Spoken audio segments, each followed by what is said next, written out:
She stood on the tarmac with her hands raised, her faded green flight jacket flapping gently in the wind. A dozen soldiers circled her, some with hands on holsters, others with phones pointed at her face. The video streams had already begun bouncing between private chats and military gossip groups labeled Grandma's Gone Rogue. They laughed as they zip-tied her wrists. They zoomed in on her coffee-stained thermos and dog-eared flight log, calling her a relic from a forgotten time. A young airman muttered that she'd probably wandered into the wrong airspace while trying to visit her grandkids.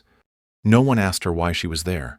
No one noticed how calm she was, how every move she made was deliberate. She didn't cry, didn't plead, didn't even blink when they emptied her bag on the ground like she was some lost tourist at an air show. A captain with too much ego and not enough sense narrated the moment from the tower like it was a halftime joke. He made cracks about her flying lawnmower and how it looked like it was held together by duct tape and prayer. The younger recruits howled, their fingers sliding across phone screens, hungry for likes and ridicule. She said nothing. She watched the clouds. She watched the security van. She let them believe she was no one. And in a way, that was her greatest strength. Because 4 hours later, the same people who mocked her would be called into debriefings. Files would be sealed, ranks would shift, and security clearances would be revoked. The joke they thought they were watching, that was the setup. The punchline was coming, and no one was ready for it. Rebecca Harper wasn't the kind of person anyone noticed at first glance. At 55, she wore her age the way she wore her clothes, softly without apology. Her boots were worn down from years of use, her jeans faded, and her jacket, once military green, had patches where the fabric had thinned from the Wyoming wind. She lived just outside a small town where folks waved from their trucks and no one asked too many questions. Her house sat on a quiet stretch of prairie surrounded by open sky and the occasional pronghorn. Most mornings she could be found in her hangar wiping down her old Cessna like it was a friend she'd known longer than most people. The plane wasn't much to look at. Faded blue with a few rust spots near the tail, it had been through storms, emergency landings, and more sky than any aircraft its size had business surviving. Inside, Rebecca kept a folded paper map, a set of pencil-drawn flight routes, and a small photo taped to the dash. The girl in the photo had bright eyes and a crooked smile, her hair tied up in uneven pigtails. Emma, her granddaughter, her heart. The reason Rebecca kept going when everything else in her life had gone quiet. Rebecca didn't talk much about her past. Folks in town knew she used to fly for the government, maybe search and rescue, maybe something more. Some whispered she worked overseas. Others said she taught cadets. But Rebecca never confirmed anything, and people learned to let it go. She had that kind of presence. Quiet, but solid. The kind of person who made you feel like she saw everything even if she didn't say a word. She spoke gently with long pauses between thoughts as if every word needed to earn its place. Flying wasn't a hobby for her. It was breath. It was how she made sense of the world. Up there among the clouds there were no interruptions, no headlines, no second guesses, just the hum of the engine and the rhythm of the sky. She taught Emma how to read instruments before the girl could ride a bike. They'd spend weekends in the hangar packing sandwiches and circling places on old maps. Emma thought her grandma was magical, someone who could slip between the clouds like a storybook character. What Emma didn't know, what most people never saw, was how precise Rebecca was. How she logged every flight down to the minute, how she checked and double-checked every system before takeoff. She wasn't careless. She wasn't wandering. Everything she did had intention. That day when Rebecca climbed into the cockpit for what she called a routine training flight, she didn't look nervous. She wore her usual jacket zipped up just enough to block the chill and laced her boots with practiced speed. She kissed the edge of Emma's photo, tucked it back onto the panel, and ran through her pre-flight checklist like she always did. There were no flags, no signs of what was coming, just a woman and her plane lifting off into the amber Wyoming sky. From the ground it looked peaceful. From inside the cockpit, it was a mission. Not the kind people would understand right away, but one she'd been preparing for her entire life. Rebecca kept her hands steady on the controls as the radio crackled to life. 2 military jets had appeared on the horizon, growing larger by the second. They moved fast, too fast for civilian airspace, and now they flanked her on both sides, trailing sharp contrails through the quiet afternoon sky. The voice came through casual, cocky, and far too relaxed for a situation that should have called for protocol.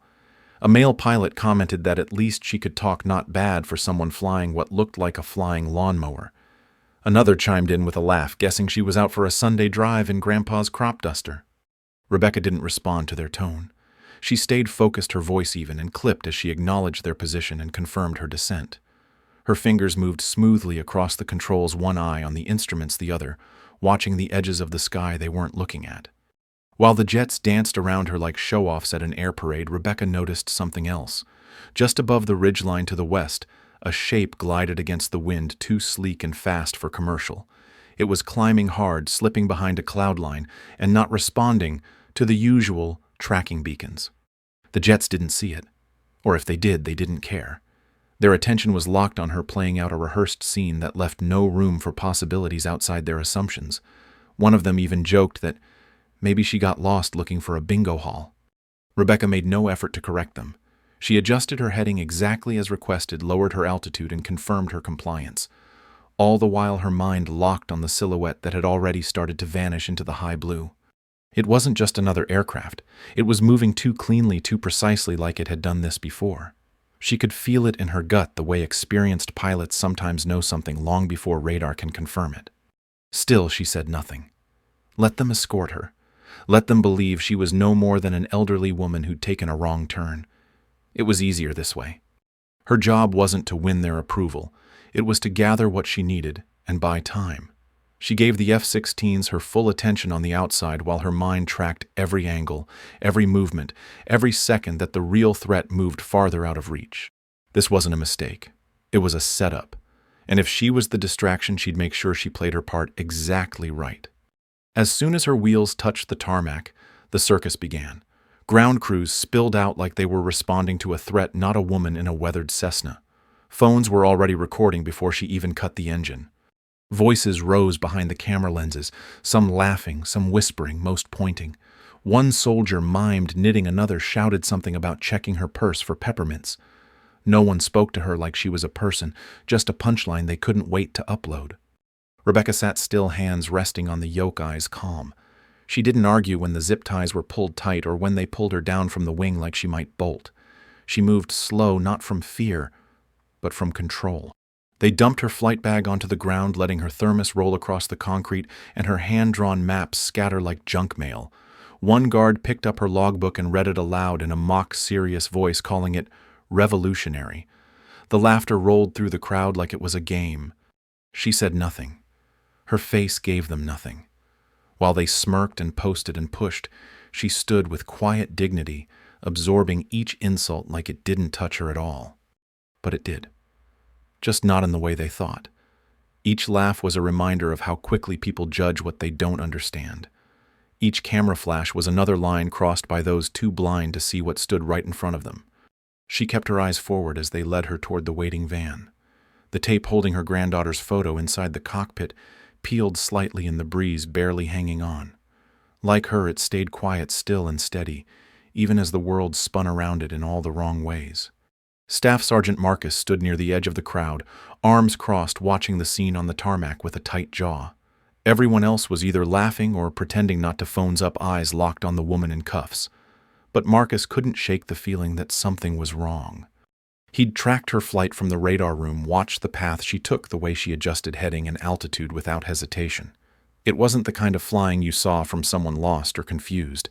Every move she made was clean, deliberate, like someone who knew how to stay just inside the lines without triggering alarms. He remembered the way she responded over the radio, calm, clipped, nothing emotional. Even when the jets flanked her and started cracking jokes, she didn't panic or fumble. She flew like someone who'd done this before, and not just in theory. It was bothering him now more than it did in the moment. Back then, he didn't want to be the guy who questioned a routine intercept. He didn't want to raise flags over what looked like a harmless civilian in an old plane. But the more he replayed it in his head, the harder it was to explain what he'd seen. Her voice stayed with him. The quiet, focused way she said she was descending, following instructions, giving no pushback. Not scared, not proud, just prepared. Now, standing in the open air, listening to people throw jokes around like it was a roast, Marcus felt something twist in his gut. He wasn't laughing. He was watching the way she held herself, shoulders back, eyes scanning the base like she was cataloging more than just faces. He wanted to speak up, say something to someone. But he also knew how that would sound. They'd call him paranoid, tell him he was giving too much credit to a woman who'd just been zip-tied by base security. So he stayed quiet. For now. But his mind kept circling the same truth. That wasn't a lost civilian. That was someone waiting. And whatever she was waiting for, it hadn't happened yet. The room smelled like old coffee and cheap paint, the kind of place meant to make people feel small. Rebecca sat on one side of the metal table, her hands still cuffed, her face unreadable. Captain Travis leaned back in his chair, smug and satisfied, spinning a pen between his fingers like he'd already won. He flipped through her belongings with mock interest, holding up her logbook as if it were a joke. He called her reckless, arrogant, maybe just bored with retirement and playing out some fantasy. Then he smiled slow and mean and asked if her little granddaughter would be proud, knowing Grandma was going to federal prison. Rebecca didn't move. Her eyes narrowed just slightly, but the rest of her face stayed calm. Travis kept going, tossing out more lines, calling her a wannabe pilot with delusions of purpose. He said the picture in her cockpit looked sweet. Maybe she should have stayed home and baked cookies. That's when she looked at him. Really looked. There was nothing loud in it, nothing dramatic. Just the kind of stare that stops a person cold without needing to raise a voice. She asked how he knew about the photo. Not the fact that there was one, but what it meant. What it showed. Her voice was soft, but it carried something sharp underneath. Travis shifted in his seat just a little, brushing it off with a shrug. Said they check everything, it's protocol. But she knew better. That detail wasn't listed in any standard report. It wasn't part of the file they'd pulled. Her lips curled into something that wasn't quite a smile. She said nothing more. Just sat there and let the silence stretch, let it hang heavy between them. And in that silence, something shifted. Not with her, but with him. Travis didn't know it yet, not fully. But a crack had opened. One she'd planned for. One that would only get wider. She didn't need to prove anything. She just had to wait. Let the truth do the work. Let his own fear find him. The door opened without warning, and for a second Travis didn't even look up. He was too busy circling the table, dropping another insult, riding high on his own authority. But the voice that came next wasn't one he expected, and it froze the air in the room. Captain Travis stepped away from the table. You are relieved of this interrogation immediately. The man who spoke didn't wear a uniform, but his presence snapped everyone upright like they'd just been hit with orders from the top.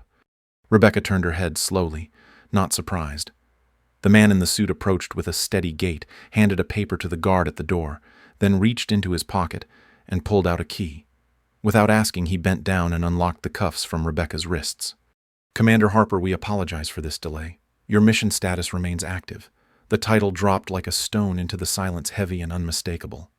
Travis stammered.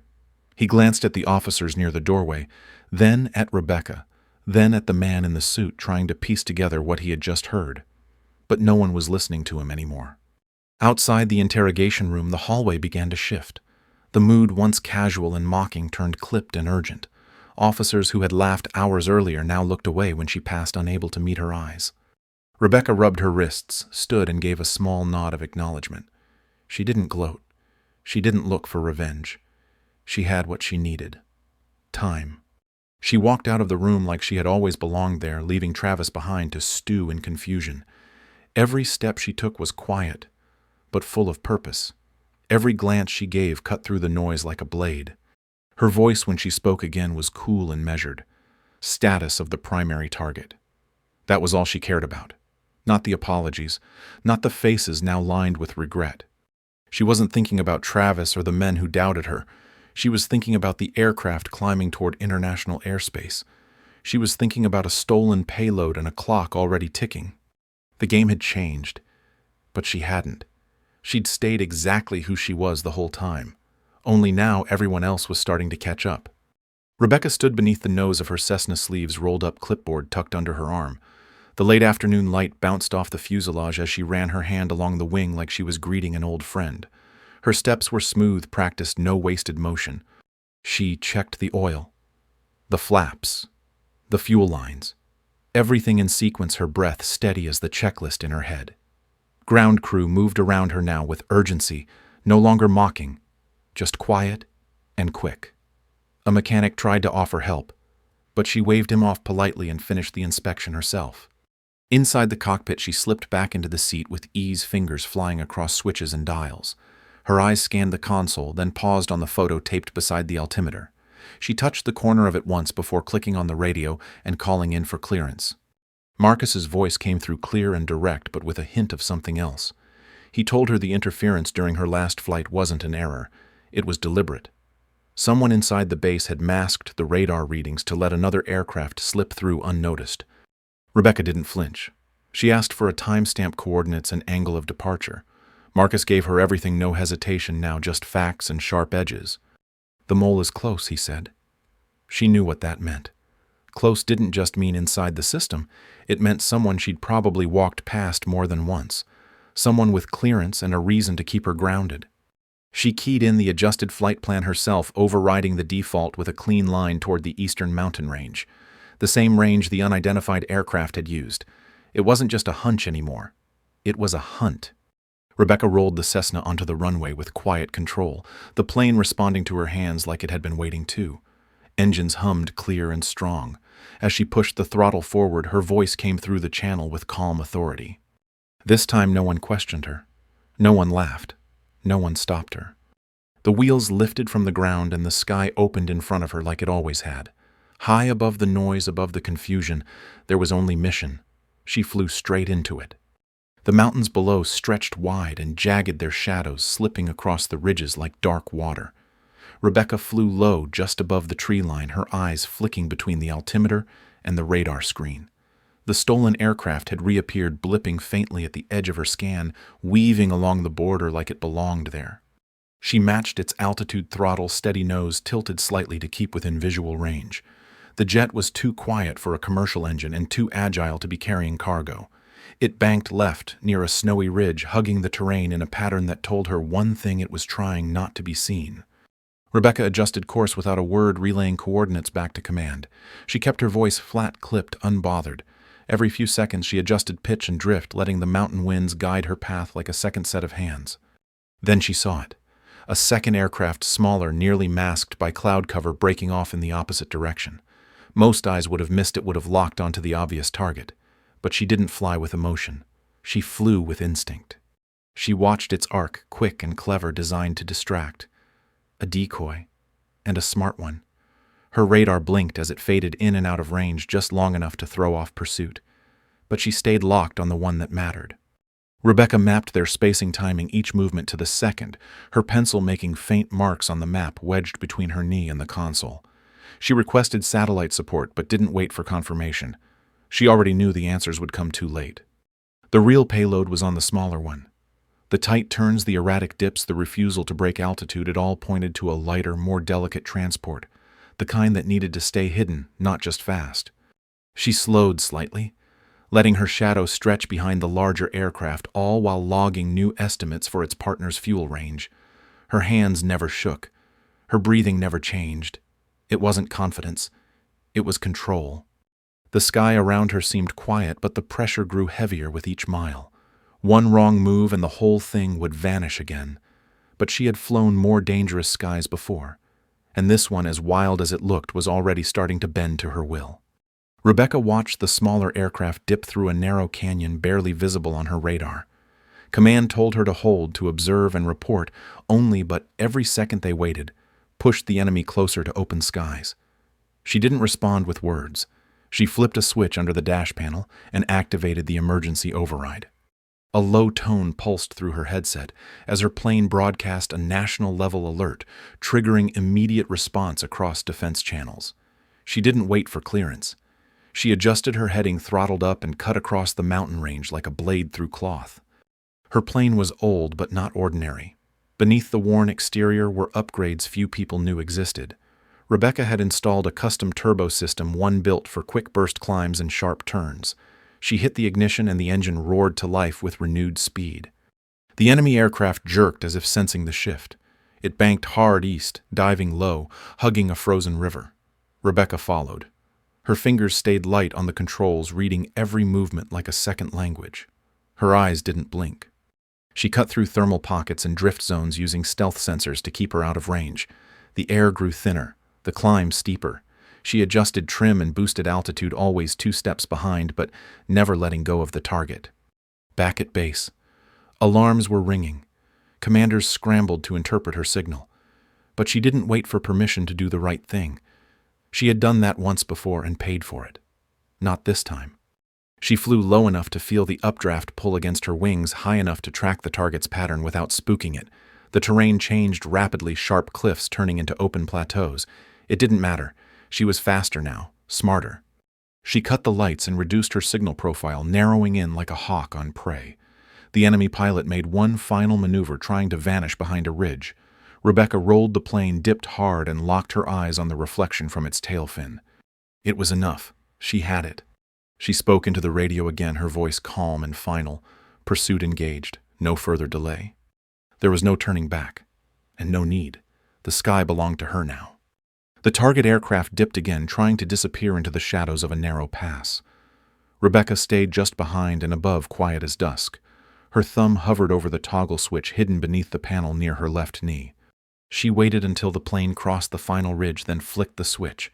A pulse of electromagnetic force shot forward, invisible but absolute. The enemy aircraft jolted mid-air, lights, blinking systems crashing one by one. It wobbled, then veered wildly, struggling to keep lift. Rebecca kept her distance, watching it lose altitude with growing panic. The enemy pilot fired a shot from a mounted sidearm, the flash slicing through the twilight. She banked hard, the bullet missing her wingtip by inches. Her hands never hesitated. She pulled back into position and released the capture system. 2 high-tensile net drones deployed from her undercarriage and shot ahead. The first one latched onto the nose of the target craft, pulling against its momentum. The second wrapped across the tail, forcing it into a controlled spin. The plane dropped fast but didn't crash. Rebecca followed its descent, guiding from above like a shadow. The aircraft hit a patch of open snow and skidded the nets, holding strong. It slowed, spun slightly, then stopped with the nose buried in white. She circled once overhead, then landed clean just yards away. Her boots hit the snow, steady and deliberate. She walked through the silence with no rush, no triumph, just focus. The enemy pilot tried to crawl from the wreckage but collapsed halfway. Rebecca approached slowly, eyes locked. She didn't draw a weapon. She didn't speak. Backup arrived seconds later, a flash of uniforms flooding the clearing, but by then it was already done. The target was neutralized, the package secured. Rebecca exhaled once, a long breath she hadn't realized she'd been holding. The storm had passed, and she had never once lost control. Snow crunched beneath boots as the first wave of soldiers dropped in by chopper. They moved fast, weapons drawn, forming a perimeter around the crash site. Rebecca stood back, arms crossed, eyes fixed on the figure being dragged from the wreckage. The smuggler was younger than she expected, barely 30, with eyes full of panic and hands already trembling from the cold. He didn't fight. He didn't speak. He just stared at the net wrapped around his legs like he'd been caught in something otherworldly. 2 medics examined the container recovered from the plane's rear bay. Rebecca watched as they scanned it, checked the seals, and gave the all clear. The bioweapon hadn't been triggered. It was safe. Her shoulders dropped just slightly as she relayed the confirmation to command. The mission was closed. But the fallout was just beginning. It didn't take long for the pieces to fall into place. Marcus had flagged inconsistencies in Travis's communications, and now that the smuggler was in custody, the trail led directly back to the base. The encryption breach, the radar interference, the false reports, they all pointed to one name. Travis was pulled from the control room an hour later. His protests echoed through the hangar, but no one listened. He passed Rebecca in cuffs, face pale, eyes darting like he was searching for some excuse that hadn't yet come. She didn't gloat. She didn't even look at him for long. She just turned back to her plane, pulled the radio headset off, and walked away. Later, after the reports were signed and the security team had packed up, she stepped outside alone. The wind had quieted the sky, gone soft with evening blue. She reached into her jacket and pulled out her phone. It rang twice. Then a small voice answered, "Emma." Rebecca closed her eyes for a moment, just breathing in the sound of it. She said she'd be home soon. Maybe not tonight, but tomorrow for sure. She told her to leave the porch light on. Her voice cracked a little at the end, just once. She covered it with a laugh. Said she'd bring back something from the sky. Maybe a rock. Maybe a story. When she hung up, she stood there for a while, the phone still warm in her hand. The cold had finally caught up to her, but inside something had shifted. Not broken, just released. Justice had landed, and for the first time in a long while so had she. The room was silent when she entered, the kind of silence padded with rank and formality. 4 men and 1 woman sat behind a long, polished table, each flanked by a digital screen blinking with classified reports. Rebecca walked to the center without pause, hands tucked behind her back, posture straight. One of them read from a printed transcript outlining her deviations from protocol and unauthorized use of defense-level systems. Another reminded her of the chain of command, the risk to national relations, and the legal exposure they now had to manage. The words were crisp, practiced, distant. Rebecca listened without flinching. She didn't interrupt. She didn't defend. She let them have their say because she knew that wasn't the real reason they'd called her in. When they paused, the tone shifted. A different voice, older, slower, acknowledged the outcome. The safe recovery of the weapon. The arrest. The fact that every step she took had been correct even if it hadn't followed the expected path. There was a pause when someone asked if she intended to return to active operations. She answered plainly. Her mission was complete. Her granddaughter was waiting. That was all she said. A sealed envelope was passed across the table without comment. No citation, no applause. Just a quiet exchange as if the entire building wasn't aware of what she'd done. She took it, nodded once and turned without asking for permission to leave. Her boots echoed down the hallway, soft but steady. No one followed. Outside, the afternoon sun cut through the high glass of the Pentagon's outer courtyard. She paused at the exit, looking up for just a moment. Then she slipped the envelope into her jacket, took the stairs 2 at a time, and disappeared into the day. There were still things she could do, skills that didn't age, maps in her head no one else had memorized. But for now, she chose silence. She chose home. She didn't need medals. She didn't need titles. She had done her job, and she had done it right. The facility sat beneath a false warehouse in the Utah desert, hidden behind steel doors and dust. Inside, the air buzzed with quiet urgency. No signs, no ranks, just a coded system of numbers, and the silence of those who knew too much to speak freely. They called her Ghost. No last name, no past, just a voice that could strip an entire simulation down with 3 words and a glance. Most of the recruits didn't ask who she was. They just followed orders and hoped to keep up. But one of them started to notice. A young woman, sharp-eyed and restless, with a scar across her knuckle and a memory that didn't let things go. She watched the way Ghost checked the avionics, how her hands never hesitated, how her advice always landed 2 steps ahead of the problem. There was something in the way she flew the simulator, like it wasn't a game, like she had seen sky the way only a few ever would. One morning, the recruit whispered to a fellow trainee that she'd seen that posture before in a photo buried deep in a closed file. Ghost said nothing, but she heard everything. She let the suspicion hang in the air, never confirmed, never denied. That was the way of it here. Legends didn't announce themselves. They moved quietly, left marks, and let others decide if they were real. Day by day, the recruit began to mirror her, not just in skill, but in poise, in the way she approached pressure like a challenge rather than a threat. Ghost corrected less and less, letting instinct rise in place of instruction. On the final day of training, the recruit found a note tucked into her flight log. No name, just coordinates and a time, a test or maybe an invitation. Ghost stood on the tarmac just before dawn, her jacket zipped high against the cold. The recruit approached, unsure of what to say. Ghost handed her a folded map, creased and worn with routes traced in pencil. She said only one thing: remember who you're flying for. Then she turned away, leaving behind nothing but footprints in the frost and a silence that spoke more than any farewell. The legacy had moved forward, and the sky once again had found its keeper. The morning air was soft and quiet, the kind that made everything feel slower, lighter. Rebecca sat in the right seat of the old Cessna, her hand resting gently on the throttle while her granddaughter Emma adjusted her headset with a little smile. The sun rose behind them, painting the Wyoming sky in long gold streaks that stretched all the way to the horizon. Emma's hands were steady on the yoke, just like she'd been taught. Rebecca watched her with calm eyes, not saying much, just nodding when it mattered. The hum of the engine wrapped around them like an old lullaby, steady and familiar. After a wide circle above the fields, Emma asked if her plane could go higher if it was strong enough. Rebecca looked out the window for a moment before answering. She said once there was a little plane no one believed in because it looked too old, too plain, too quiet. But that plane flew through storms no one dared enter. It carried things no one saw and did work no one ever gave it credit for. People laughed at it, doubted it, until the day it did something that changed everything. Emma smiled, not asking if it was real. She already knew the answer. Rebecca reached over and touched her hand, guiding the nose a little higher, letting the light fill the windshield completely. They flew in silence for a while, just the sky, the wind, and the soft rhythm of something beautiful being passed down. Rebecca didn't speak again until they started their descent. She said the world doesn't always see strength the way it should, but the sky knows. And that's enough. Then, quiet and almost to herself, she added one last line. The trick isn't flying high, it's knowing when to rise.